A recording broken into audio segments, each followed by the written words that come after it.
झारखंड कांग्रेस के प्रदेश अध्यक्ष केशव महतो कमलेश ने कहा कि डीशोम गुरु शिबू सोरेन का जीवन एक अंतहीन किताब की तरह है, जिसके पन्नों को जितना पलटा जाएगा संघर्ष की उतनी गाथाएं मिलेंगी।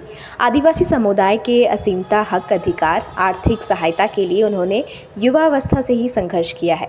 झारखंड वासियों के अधिकार के लिए झारखंड अलग राज्य के आंदोलन को सक्षम नेतृत्व प्रदान किया और आंदोलन को धारदार बनाया है। हर जाति समुदाय को आंदोलन से जोड़ा, जिसका प्रतिफल अलग राज्य निर्माण के रूप में मिला।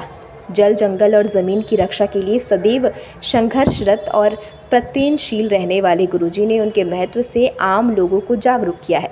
उनके द्वारा आदिवासी समुदाय के उत्थान के प्रयास और झारखंड आंदोलन के निर्णायक नेतृत्व उदाहरण के रूप में देश के सक्षम रखा जाएगा।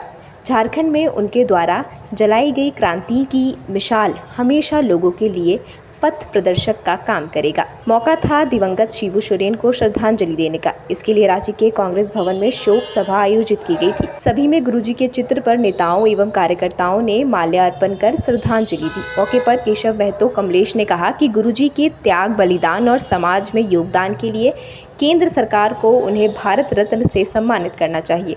उन्होंने राज्य सरकार से मांग की है कि गुरुजी के नाम से राज्य में एक विश्वविद्यालय की स्थापना की जाए, उनके निवास स्थान को संग्रहालय घोषित किया जाए, झारखंड के पाठ्य पुस्तकों में उनके जीवन चरित्र को शामिल किया जाए।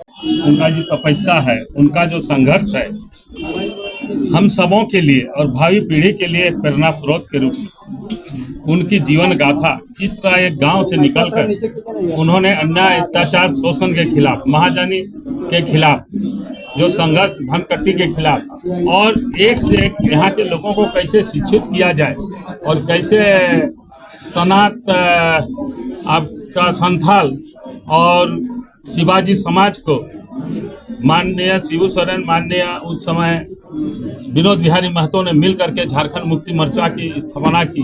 A.K. राय जी थे और किस तरह जंगलों में, पहाड़ों में नदी पार करके यहाँ के लोगों को संगठित करने का काम किया, शिक्षित करने का काम किया और अन्याय, अत्याचार, शोषण के खिलाफ लड़ाई लड़ने का, हथियार उठाने का, झारखंड अलग प्रांत करने का जो बेड़ा उठाया, आज वो अपने मकाम पर उसे पहुंचाने का इन्होंने काम किया। ऐसे महामानव जो झारखंड आंदोलन को गति ही नहीं दिया बल्कि उसको एक अंजाम दिया झारखंड अलग प्रांत करके, तो ऐसे महामानव जो आदिवासी अस्मिता के लिए, यहाँ के सभी मूलवासी के हितों के लिए, चाहे वह दलित हो, पिछड़ा हो, अल्पसंख्यक हो, माइनॉरिटी हो, सामान्य महिला, तमाम लोगों के हितों के लिए, ये जल, जंगल, जमीन की लड़ाई के लिए बराबर संघर्ष करते रहे। एक गांव से लेकर संसद तक इनकी आवाज गूंजती रही। ऐसे महामानव आज हम लोगों के बीच जो सामाजिक न्याय के चेतना जगाने वाले थे, सामाजिक न्याय के एक पुरोधा थे, ऐसे महामानव हमारे बीच में नहीं रहे। उनके चरणों में कोटि कोटि हम लोग श्रद्धा सुमन अर्पित करते हैं और कांग्रेस पार्टी यह मांग करती है कि इनको भारत रत्न से नवाजा जाए।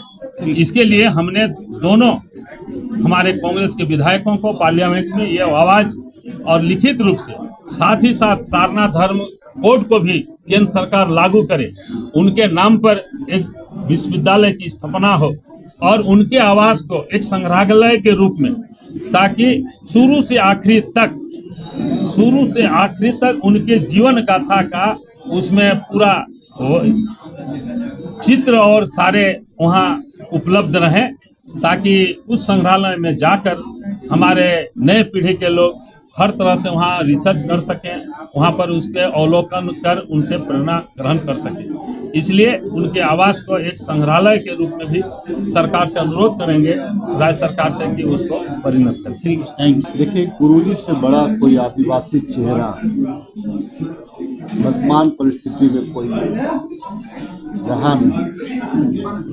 सिर्फ प्रदेश, झारखंड प्रदेश के ही नहीं, पूरे देश के आदिवासी उनको अपना मार्गदर्शक, उनको अपना नेता मानते थे। और ऐसे व्यक्तित्व का नहीं रहना, वो भी आदिवासी, अंतर्राष्ट्रीय आदिवासी दिवस 9 अगस्त से पहले, व्यक्तिगत रूप से हमारा मानना है कि हम जो है कि इस बार सांकेतिक रूप से सांकेतिक रूप से गुरुजी को याद करते हुए हम आदिवासी दिवस को मनाने का काम करेंगे। वो उत्साह, वो नाच गान, इन सब में कमी है। जो आदिवासी का जो एक कैरेक्टर रहा है कि भाई नाचना गाना, उसमें थोड़ा कमी आएगी और ये श्रद्धा सुमन के रूप में आदिवासी दिवस इस बार मनाया।